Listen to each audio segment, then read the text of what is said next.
मैं वशिम खेत्रपाल साईं बाबा फाउंडेशन का trustee.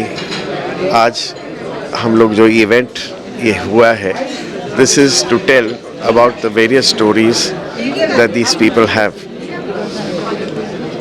And to showcase and bring that talent out कि जितना भी काम फाउंडेशन ने उनके साथ किया है वो आज सक्सेसफुल हो, उनको give them empathy so that they do well in the future.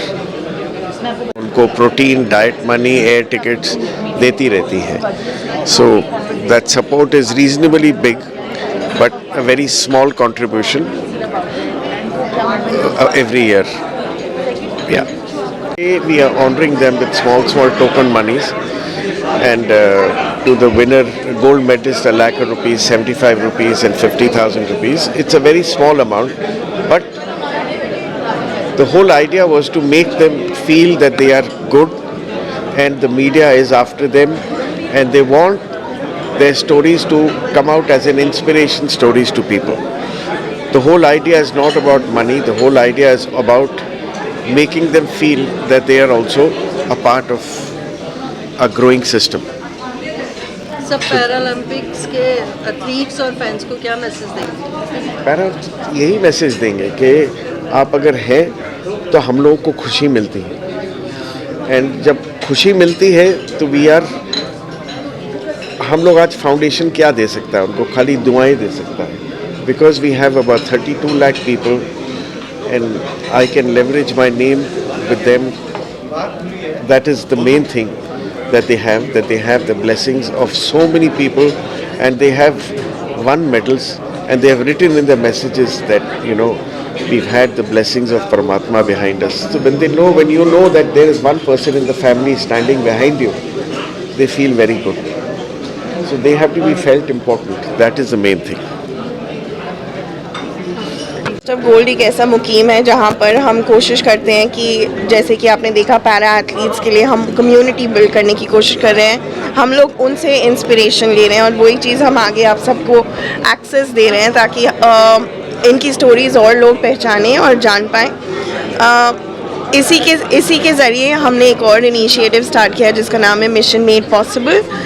Mission made possible and radiant differently able sports awards basically एक ऐसी मुकीम है जहाँ पर हम एक लाइफस्टाइल क्रिएट कर रहे हैं इंक्लूसिव एनवायरनमेंट के लिए, एंड ऑल्सो स्पोर्ट्स एडवोकेसी कर रहे हैं। Mission made possible I think India का पहला डॉक्यू सीरीज़ है, and radiant differently able sports awards एक ऐसा प्लेटफॉर्म है जो ना सिर्फ स्पोर्ट्स एथलीट्स बट कि फिल्म्स जैसे कि अभी रिसेंटली आपने देखा होगा चंदू चैम्पियन जो मुरलीकांत पेटकर जी के ऊपर था, तो उन्हीं को हमने लास्ट टाइम भी एक अवार्ड दिया था, लाइफ टाइम अचीवमेंट अवार्ड। तो ऐसे ही इंस्पायरिंग स्टोरीज़ हम लेकर आ रहे हैं। हम लोग हर इंडस्ट्री को रिक्वेस्ट कर रहे हैं कि वो लोग para sports, differently able sports के बारे में बात करें, भले वो फिल्म हो, गाने हो, किताबें हों, अपने अपने ज़रिए से अभी अपने अपने माध्यम से डिफरेंटली एबल स्पोर्ट्स के बारे में लोगों को आगे बताते रहें।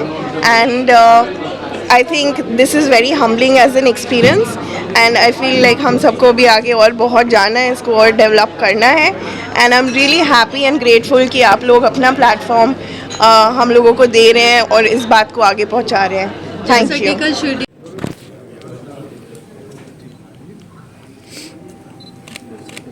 सर कैमरा आगे मत लाइए सर, आपका कैमरा पूरा आगे आ रहा है, तुम भी आगे मत जाओ, तो वो सुन ही नहीं रहे।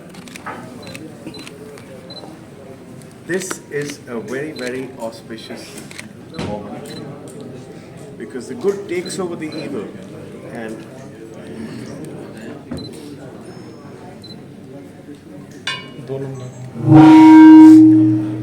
the good takes over the evil, and we have administrators, people who've done immense work for sports in this country, and luckily most of them are here today. Before we start, by which you have taken the name and fame of the country in the world.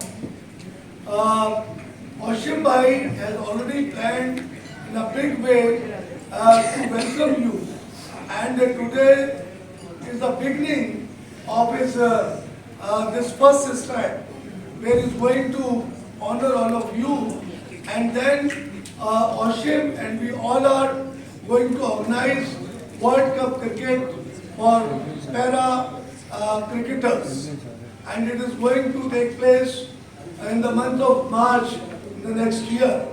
And prelude to it will be celebrating and will be organized in Mathura, the birthplace of Lord Krishna, where he is going to invite all of you to be the witness to that event. And in that particular program, 3 countries are participating, and in the Paralympic, when it will take place in Lucknow, where the तो मैं भी छोटा सा, तो फिर उसको 9 दिन से बहुत बीमारी है। अगर वो कोच ऐसा है कि अगर वो अपनी वाइफ नहीं करता, शायद वो आज ब्रॉन्ज नहीं जीतते। गजेंद्र, हम तुम सबको वेलकम करते हैं।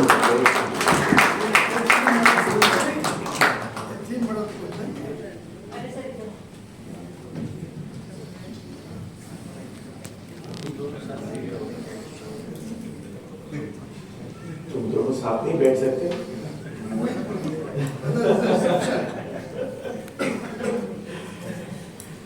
Okay, now let's get on with this. First time in India, एक कोई ऐसा शो बन रहा है जो आप खाली नेटफ्लिक्स और अमेरिकन पेट्रोलिस्ट के बारे में, साउथ अफ्रीकन पेट्रोलिस्ट के बारे में देखते हो या कुछ करें। ये तो हम लोगों ने मौका लिया कि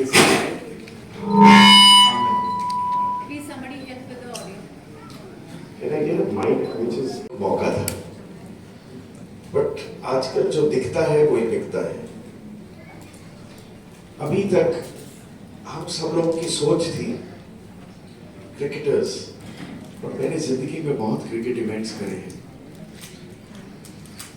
क्रिकेटर्स के अलावा मेरी एक उस टाइम एक जज्बा था कि मुझे बिलियर्ड्स, स्क्वॉश, टेनिस को भी उठाना है। जब हुआ, प्लेयर्स इंडिया से निकले, लिएंडर, महेश, बहुत प्लेयर्स निकले, और वो बदौलत थी सर्किट की, रेडिएंट सर्किट की। स्पॉन्सर्स आने शुरू हुए, सबको टेलीविजन टाइम चाहिए था। जब तक टेलीविजन टाइम नहीं मिलता, कोई भी स्पॉन्सर आपको पूछता नहीं। हम जितना भी CSR कर ले, बट अल्टीमेटली जब तक ग्लैमर इन्वॉल्व नहीं होता, वैल्यू उसको मिलती नहीं। सोच थी कि इनको न्यूज पे रखना है, इनको अलग ढंग से न्यूज पे रखना है। किसी को उठना था, and I decided with PCI कि हम लोग एक काम शुरू करेंगे। मेरे को याद है 2017 में हम ओयो होटल में बैठे थे सत्या के साथ, एंड वहां पर बैठ के एक ब्लूप्रिंट बना रहे थे कि 7 साल का कैसे होना चाहिए। कमेंडेबल है जर्नी, कमेंडेबल है PM का सपोर्ट आना, कमेंडेबल है विजिबिलिटी मिलना, और कमेंडेबल आज गवर्नमेंट सपोर्ट दे रही है, बट कल तुम लोग ही स्टार्स होगे, तुम लोग ही टेलीविजन पे नजर आओगे, और कल तुम्हारे साथ ग्लैमर इन्वॉल्व होगा। मैं तो फिल्मों में भी हूँ, स्पोर्ट्स में भी हूँ, स्पिरिचुअलिटी में भी हूँ, तो मैंने तीनों लोग फर्क देखे। Don't get enamored by cricketers, don't get enamored by film stars. They are more shallow than your thinking, because आपकी सोच हीरोइक सोच है, वहां पर सोच है अरे जल्दी गए, पैसा बनाया, थोड़े से एड्स करें, और उनकी जिंदगी खत्म। ये जो आज प्रोग्राम है, ये प्रोग्राम है एक सोच की। या तो ये भारत को बना सकती है, या ये भारत को नहीं बना सकती। और वो सोच दोनों तरफ से आएगी, from the federation who thinks of the players and the players who think of the federation.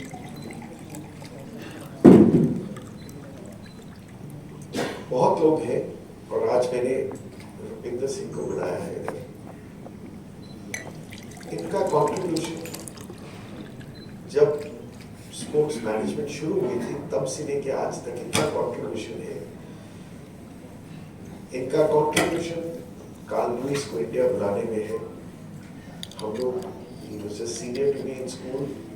I've seen him running on the roads of Delhi, organizing marathons, being part of every big event of IOC. Little has been done from the work that he's put in. He has been with you at the Olympics, and never have you seen him never being motivating to people. I have on my right Mr. JP Singh, जिनको मैं पहली बार एक मौका मिला उनसे बात करने के लिए शो में। हंसी तो इनकी है, बट इनका जज्बा उस ग्राउंड पे खिलाने का इतना जबरदस्त था। So we have people who can take you forward. ये मैं आपको आज बोलता हूँ, ये ना टेनिस में था, ना टेबल टेनिस में था, ना क्रिकेट में। बट आप लोग बहुत लकी हैं कि आपके पास ऐसे एडमिनिस्ट्रेटर्स हैं जो कुछ करना चाहते हैं। और जिंदगी में वही आदमी काम कर सकता है जिसके अंदर जज्बा हो, जो शायद अपनी जिंदगी में प्लेयर ना बन चुका हो। And he says, I will produce players. So जरूरत क्या है? जरूरत है that you have respect for them and they have respect for you. They remain busy, so if they give you 10 minutes of time and get your work done, आपकी छोटी छोटी problems होती है, वीज़ा करवाना है, आपकी छोटी छोटी चीज़ें होती हैं जो आप बोलते हो कि मुझे मेरी ऑर्गेनाइजेशन करा दें। और कुछ चीज़ें जब हो जाती हैं तो हम लोग सोचते हैं ये तो उनका फर्ज है, वो हमारे प्लेयर्स की सोच होती है, वो तो हमारे ऊपर जी रहे हैं। That is not true. वो अगर है तो आप हैं, और नहीं होंगे तो कोई सपोर्ट नहीं है। Because you can keep on running after the government offices, nothing will happen. आज हम बात करेंगे ये प्लेयर्स की जर्नी की, उनकी ज़बानी बात करेंगे। So everyone has only 5 minutes to talk. और प्लेयर्स करेंगे, बात करेंगे उन एडमिनिस्ट्रेटर्स की कि उनको इस ओलंपिक में पहुंचने में क्या क्या उनको होना, उनके साथ बीती और क्या क्या करना पड़ा। So everyone has only 5 minutes. और धर्मवीर, हम आपसे शुरू करेंगे आपकी जर्नी, बट आपके पास 5 मिनट है बिकॉज ज़्यादा टाइम नहीं है। आपकी जर्नी और आपने अपना मुकाम पहुंच के कैसे किया पूरा, और ओलंपिक्स जाने के अंदर जब गए आप तो आपको कैसा लगा, कोई ऐसा इंसिडेंट वहां पर जो हुआ जो आपको छू गया। सर उससे पहले मैं एक और मैं अपनी जर्नी के बारे में आपको बताना चाहूँगा। मुझे जून 2012 में एक हादसा हुआ था। मैं स्विमिंग करने के लिए अपने दोस्तों के साथ गया हुआ था, और वहाँ पे पानी कम होने की वजह से ऑन द स्पॉट मुझे इंजरी हो गई थी। तो जब एक चलता फिरता इंसान बेड पर आ जाता है तो चारों तरफ से नेगेटिविटी घेर देती है, और एक बार तो ऐसा लग रहा था जैसे अब जिंदगी में कुछ बचा ही नहीं है और जीने का कोई फायदा नहीं है, मर जाना इससे अच्छा है। तो कुछ टाइम ऐसे ही निकलता रहा, और 2013 के लास्ट में किसी कॉमन फ्रेंड के थ्रू में मेरी मुलाकात अमित सलवाजी से हुई, और वो उस टाइम पे एक बड़ा नाम थे 2012 का लंदन ओलंपिक पैरालंपिक में वो पार्टिसिपेट करके आए थे। तो उससे पहले अगर मुझे कोई बोलता था कि भाई आप गेम कर सकते हो, ऐसे ऐसे पैरालंपिक्स में के गेम होते हैं, तो मुझे लगता था कि एक इंसान जो बेड से खड़ा होकर एक गिलास पानी नहीं ले सका। मेरे 2 ब्रोंज मेडल आए थे और तब से लेकर आज 2024 में पैरालंपिक्स में गोल्ड आया है। तो ये मैं ये तो नहीं कहूँगा कि 1-2 दिन की मेहनत है, ये 10-12 साल की मेहनत है।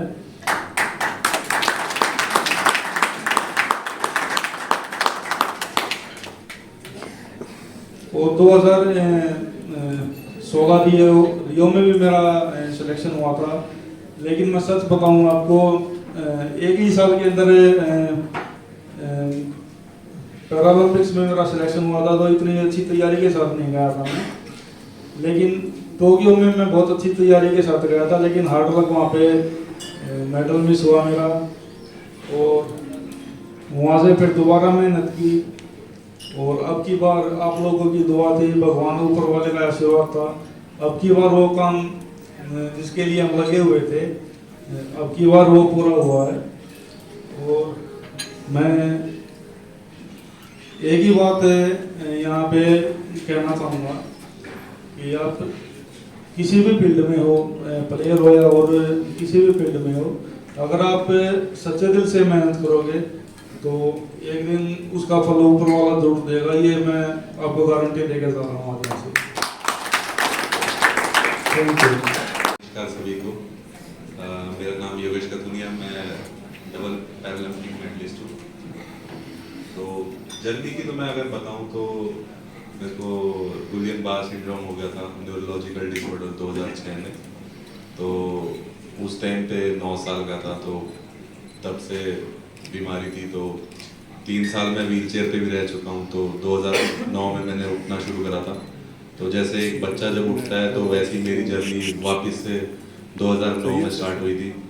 तो मेरे सीनियर हुआ करते थे सचिन यादव जी, जनरल सेक्रेटरी थे वो कॉलेज के। तब उन्होंने मुझे बताया कि ऐसे ऐसे करके पैरा स्पोर्ट्स होता है, तू भी ट्राई कर, बहुत अच्छा लगेगा। लेकिन मेरा स्टार्टिंग से ही स्टडीज़ में मैं बहुत ज़्यादा इंटरेस्टेड था, और उस टाइम में मैं CA भी कर रहा था। मैंने CPT और IPCC ग्रुप A पूरा क्लियर कर दिया था अपना, और ग्रुप B की तरफ भी पढ़ रहा था। तब उन्होंने बताया तो मैंने बोला चलो ठीक है, देखते हैं क्या है। तो उसके बाद मैंने अपनी वहाँ से प्रोफेशनली स्टार्ट करा स्पोर्ट्स करना, साथ में पढ़ाई भी करता था, कॉलेज भी जाता था और स्पोर्ट्स भी करता था। तो दोनों चीज़ें मैनेज करी। और पढ़ाई का शौक़ तो मेरा अभी तक ख़त्म नहीं हुआ, मैं अभी भी पढ़ता ही हूँ। फिर वहाँ से धीरे धीरे करके जब जर्नी स्टार्ट हुई तो मेरा पहला डेब्यू था इंटरनेशनल का, एशियन गेम्स का। तो वहाँ पर मैं 4th आया था एशियन गेम्स में। तो वो जब 4th आया तो उसके बाद थोड़ा लगा कि यार अभी तो बहुत सारी मेहनत की ज़रूरत है। तो 2019 में मेरा फिर ब्रॉन्ज मेडल आया वर्ल्ड चैम्पियनशिप में। तो ऐसे धीरे धीरे करते करते जर्नी स्टार्ट हुई, और फिर वहाँ से क्वालिफाई किया टोक्यो पैरालंपिक्स में, वहाँ पर सिल्वर मेडल आया। अभी भी सिल्वर ही आया, ज़िंदगी चांदी हो गई चल रही है। मेरे को लगता है भगवान चांदी ज़्यादा पसंद करेंगे। मैं सोच रहा हूँ सोना कब मिले, लेकिन भगवान हमेशा चांदी भर रहा जोली में। लेकिन चलो कोई नहीं, धीरे धीरे करके अभी और ज़्यादा मेहनत की ज़रूरत है, और ज़्यादा मेहनत करूँगा। और जो जर्नी थी पेरिस पैरालंपिक्स की बहुत अच्छी थी। सबसे अच्छा वहाँ पर सिर्फ मुझे एक चीज़ देखने को मिला था जो इंडिया में नहीं मिलता। वहाँ लोग बहुत ज़्यादा पैरा स्पोर्ट्स को ज़्यादा फॉलो करते हैं। अगर आप देखोगे ओलंपिक्स से ज़्यादा तो पैरा स्पोर्ट्स को ज़्यादा फॉलो करते थे। और मैं देख रहा था वहाँ ना टिकटें भी ब्लैक में बिक रही थी। तो जो चीज़ें यहाँ इंडिया में सिर्फ क्रिकेट के लिए होती थी, वहाँ वो फ्रांस में पैरा स्पोर्ट्स के लिए हो रहा था। तो वो चीज़ देख के मुझे अच्छा लगा, क्योंकि एक ऑडियंस ही है जो एक खिलाड़ी का जो मनोबल बढ़ाती है। और स्पोर्ट्स में जितने भी यहाँ बैठे स्पोर्ट्स पर्सन, उन्हें यही चीज़ अच्छा लगेगा कि वो कहीं जाएं और उन्हें पहचाने, एक रिकॉग्निशन मिले जैसे और खिलाड़ियों को मिलता है। तो पैरा स्पोर्ट्स को भी एक इक्वालिटी मिले ओलंपिक्स की तरह। क्योंकि कई लोग कंपैरिजन करते हैं कि ओलंपिक्स में 500 करोड़ का बजट है और पैरालंपिक्स में 20 करोड़ का।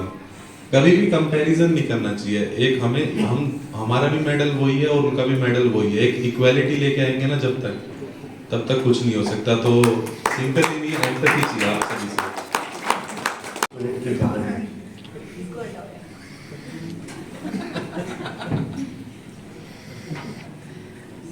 नमस्ते सभी को।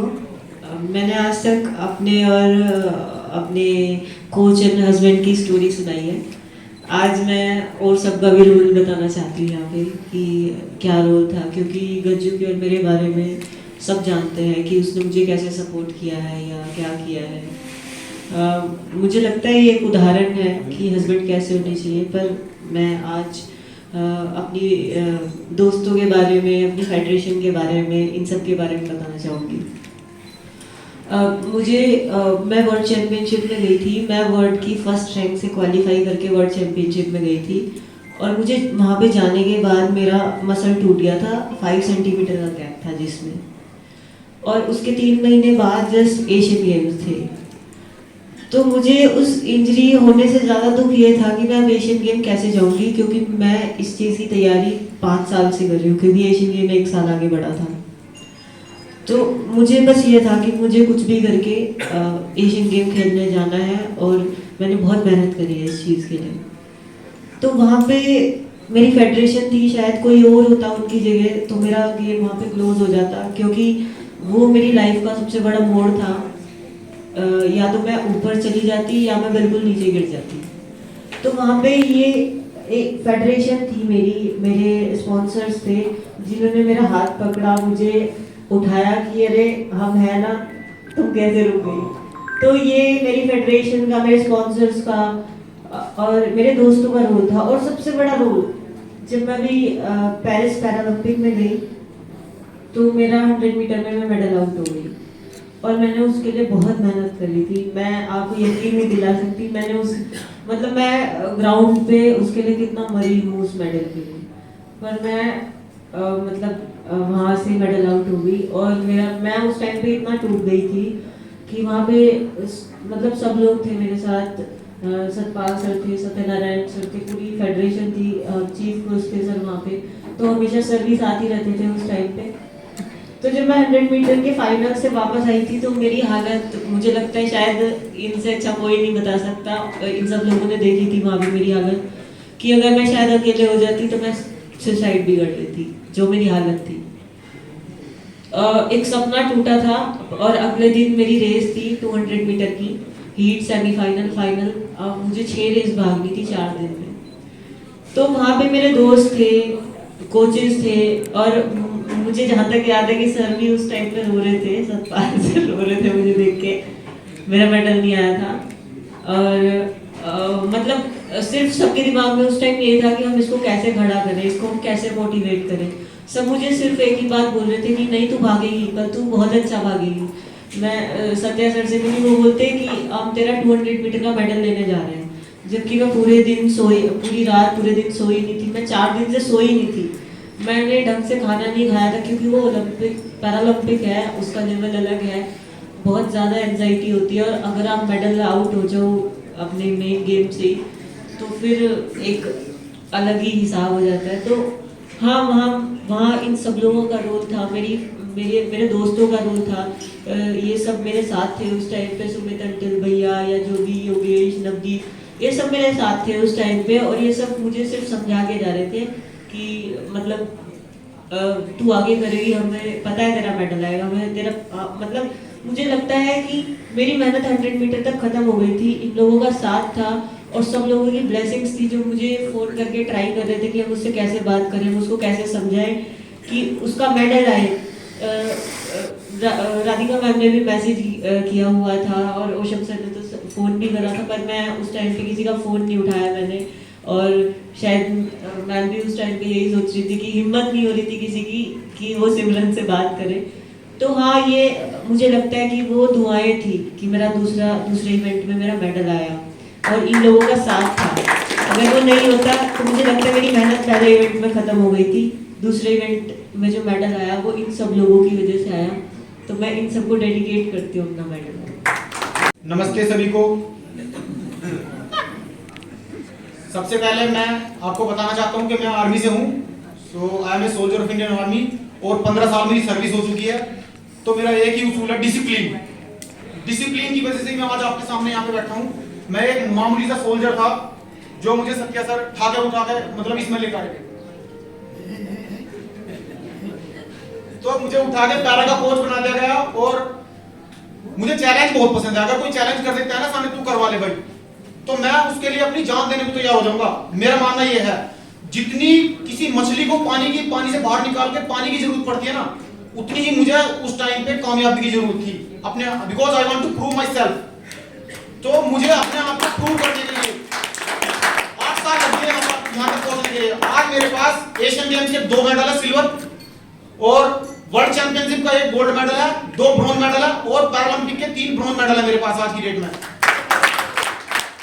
सबसे बड़ी बात मैं आपको बताना चाहता हूँ, ये सब कुछ जो पॉसिबल हो पाया है, ये है जो आपके आसपास जो पॉजिटिव इन्वायरमेंट है ना, ये उसकी वजह से हो पाया है। जैसे हमारे आसपास कितने लोग ऐसे होते हैं जो भगवान की तरह होते हैं, आपको दिखेगा नहीं, वो आपके लिए बहुत कुछ करते रहते हैं, लेकिन आप उनको कभी महसूस नहीं कर पाओगे। तो ऐसे लोगों को आप पहचानिए, उनकी इज्जत करिए, वो आपके लिए भगवान ही है। तो जितने भी ऐसे लोग हैं जो पॉजिटिव हैं, वो आपकी जिंदगी में भगवान का रोल अदा कर रहे हैं, और जो नेगेटिव लोग हैं ना, उनसे आप दूरी बनाइए। चाहे आपके घर का क्यों ना हो कोई बंदा, उसको समझाओ पहले आप, अगर नहीं समझ रहा तो उससे दूरी बनाओ, बिकॉज आपका कैरियर वहां पे थोड़ा सा डामाडोल होना है आगे आने वाले टाइम में। तो मेरा तो मानना यही है, आप पॉजिटिव माहौल में रहें और पॉजिटिव सोचें। If you can dream it, you can do it. Always remember that your present situation is your final destination, the best is yet to come. तो विश्वास रखें अपने ऊपर, अपनी मेहनत के ऊपर, और कभी अपने ऊपर संदेह ना करें। आप ही वो हो जो खुद को बदल सकते हो, आपके अलावा आपको कोई दूसरा नहीं बदल सकता है। थैंक यू, धन्यवाद।